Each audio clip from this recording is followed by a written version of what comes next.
Ta ashtu apo pafsi? Gjykata kushtetuese flë gjumë dhe është e pa varur, se po t'ishe varur me një që vepruar. Sepse gjykata kushtetuese shpjegova e ka kushtetut mene detyrët ka dhe pika 1, 2 dhe 3 pikërisht të Sazane Zvërnesi që shkel sovranitet kombëtar. Pra, gjykata kushtetuese nuk po kryen detyrën, po merr para kot, nuk mbron adheun, nuk mbron sovranitetin, nuk mbron tërësinë territoriale, është pjesë e kësaj drame shqiptare. Po s'paku mendoni që do shkojmë më tej apo edhe këtë korrik se ngushta ata janë me pushime, pastaj shihemi vjesht. Siç e thash para, edhe SPAKU i ka dokumenta të gjitha me tavolinë, të argumentuara dhe të marrura me film dosjet, i merr në konsiderat këtë ja përpara bën 2 mbrapa. Godet skalonën 2 dhe 3 dhe nuk godet kokën. Prandaj, nëse gjykata kushtetuese do kishte rrëzuar me një herë anulluar marrëveshjen Sazan Zvërnes dhe SPAKU do të hap ndjekjen penale, edhe në detyrët e Tiranës, problemi që e zgjidhur. Ai do vazhdon të kryeministër, do vazhdonin hetimet si vazhdon tani Sali Berisha, do kërkoj heqje e imunitetit dhe me po do zgjidhet problemi. Pra ne problemi e kemi të mos funksionimi shtetit ligjor, sepse po të funksionon dhe shtetit ligjor, siç e ka kushtetuta, problemi që e zgjidhur, por shteti i rënuar se ka pushtuar Edi Rama, është shtet kryeministror, nuk është shtet ligjor demokratik. Kolonel, kanë gisht rusët ndoj qik këtu të protestat se reagoi Kremlini pak ditë më parë. Besoj keni lexuar deklaratën e ambasadës. Edi Rama nuk kërkon fare tek vetja, po kërkon pa herë të nxjerrë armiqtë jashtë të brendshëm. Nuk nga kanë fajin as armiqtë jashtëm, as armiqtë brendshëm. Ne na ka fajin në këtë klasë politike dhe veçanërisht një zotëri që në kanë votuar në 2013, se mendova se ishte i majtë si Shamun i majtë dhe i sotë të dramë shqiptare që shpërbëri Shqipërinë. U kam botuar për vitesh analizën e komente në shtyp, ku them ku po shkojnë Shqipëria përbalë kërcënimit të ekzistencës së saj, me shifra dhe fakte, dhe me dhimbje parashikoja këtë fund që ndodhi sot. Kolonel, të lutem thoni edhe diçka. Pas protestat duket sikur nuk mjafton për goditjen finale. Mendoni që do ketë një reagim të shpejtë, ndoshta brenda PS-s apo nga administrata, se për ndërkombëtarët ju folët, pra për t'i bërë bashkë këto 4 element.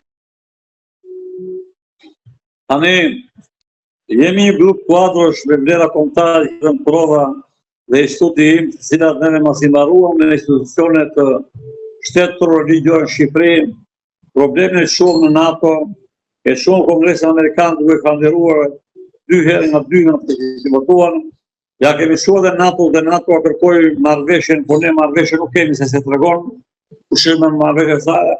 Dhe ne ta ne bëmë gati urgjentisht të drejtohemi gjykatës europiane. Strasburgut. Pra, nëse rinia atje bën marshimet e mëdha, ne jemi një ekip shumë i vogël që punojmë ditë natë, që në bazë kushtetues tonë të veprojmë institucione ligjore brenda dhe jashtë shtetit për të shmangur krizë të madhe dhe për të ruajtur sovranitetin dhe tërësinë territoriale që ka dhënë Rama.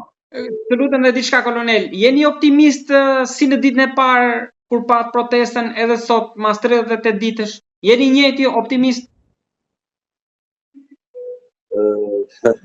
Nuk mund të kesh optimizme një lodhe ka një gjatë 30 vjeçare, 38 ditore ku shikon që rinia brenda Shqipërisë dhe jashtë qyteteve të botës ngreja alarmin dhe ulurin Rama dhe Berisha burg jep dorëheqjen dhe asgjë nuk po ndodh. Pra, detyrimisht njeriu rri dhe mendon, por durimi dhe besimi janë domosdoshmëri jetësore. Natyrisht, nuk është e lehtë që Edi Rama t'japi dorëheqjen për 2 arsye që thash. Në radhë parë ka bërë gabime të rënda, të paparashikueshme, që ka vënë në pikpyetje ekzistencën e popullit brenda Shqipërisë do ikë po ikën dhe ekzistencën territoriale të Shqipërisë. Dhe e dyta, ato nuk e lënë të largohet, Izraeli, Serbia dhe Sorosi, se largimi i tij do i hedhë ditën këto marrëveshje dhe këto përfitime që kanë marrur ata. To do vonojnë zgjidhjen problemit. Me këtë po e mbyllim për vonesën e zgjidhjeve të problemit që duket se sipas gjitha gjasave do na kapë dhe shtatori. Tani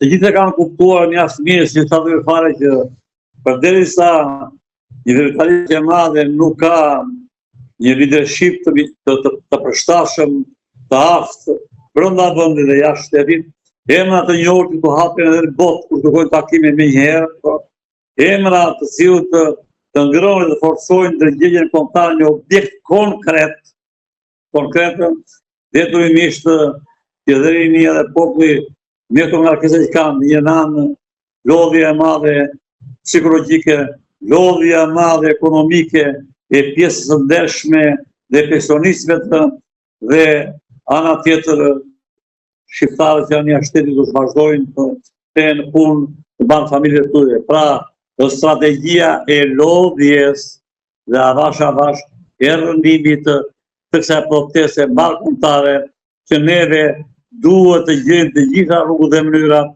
që në asnjë mënyrë mos vështojë. Ndërsa të rritë edhe shtresa e mesme bashkë me të tjerët kolonel po e bëjnë betejën në shesh, ju po bëni një betejë të fortë institucionale nga krahu tjetër, duke besuar që çdo gjë bëhet brenda institucioneve. Unë të falenderoj shumë për bisedën dhe po i dashur. Po, fatmirësisht ka një ekip ka kuadër intelektual mjaft të mirë brenda po veçanërisht që shtetit cilën ndjekë këtë veprimtari po bëjmë neve si ekip dhe na mbështesin moralisht dhe shpirtërisht dhe janë bërë pjesa jonë. Por unë në kuadër falenderoj të juristin e shkëlqyerja Anaq Kosti, që ka 22 vjetë dhe që një arrusë të mirë në vjenë, i cili është bërë pjesë e institutit tim dhe me vlerat e mëdha si jurist europian ka dhënë një kontribut shumë të madh për përgatitjen ligjore të dosjeve që ne po përfaqesim. Kurse unë ju falenderoj juve kolonel sepse në të gjitha komentet dhe mesazhet në bisedat tona të kaluara jeni një figurë përbashkuese ku të gjitha janë pozitive dhe mjaft shpresplota te ajo që te mesazhet që ju thoni. Të falenderoj shumë dhe sepse ne nuk kemi asnjë mision, asnjë dëshirë, asnjë preokupim tjetër. I vetmi preokupim jetësor i jonë që mund të fillon vetëm 4 orë në natë është ndërgjegjja jonë shumë adetare, të cilë ju përkushtuam atë u tonë ditë dhe natë për ta shpëtuar në epokat e ndryshme të historisë. Por, që do mbritë Shqipëria në këtë pikë, derisa të jepi e të fali Sazani ynë, Sazani ishull strategjik, ku Shqipëria kështë pikën e parë të mbrote strategjike nga deti, të se menoja kur. Ja pra ku mbrit tradhtia. Kolonel, të falenderoj shumë për bisedën, do mbetemi në kontakt për zhvillimet më tej, duke lexuar çdo ditë analizat dhe opinionet tuaja me shumë kënaqësi si unë dhe shumë të tjerë. Të jam mirënjohës shumë. Roft Shqipëria jonë e dashur, roft populli jonë i shkëlqyer, roft kjo rini e rrallë dhe do japim jetën për shpëtuar pasardhjet të rinim. Të falenderoj shumë kolonel.